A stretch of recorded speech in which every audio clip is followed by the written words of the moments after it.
Good afternoon mga kababayan, this is Chance Magsakang Gala. Pasensya na kayo sa damit ko Ano to batang ukay-ukay to lagi Mas komportable ako sa ukay-ukay suotin Okay, meron tayong babasahin.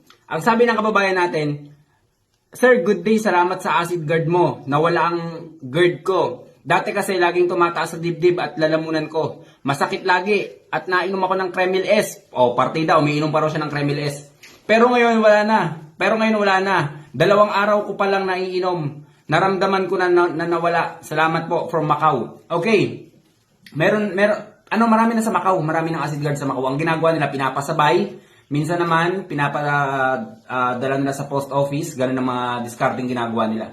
So, mantakin nyo mga kababayan na matagal yun. Matagal ng guard yun. Problema niya sa guard. Pero within 2 days lang. No? Magsisinungaling ba yan? May sakit yan.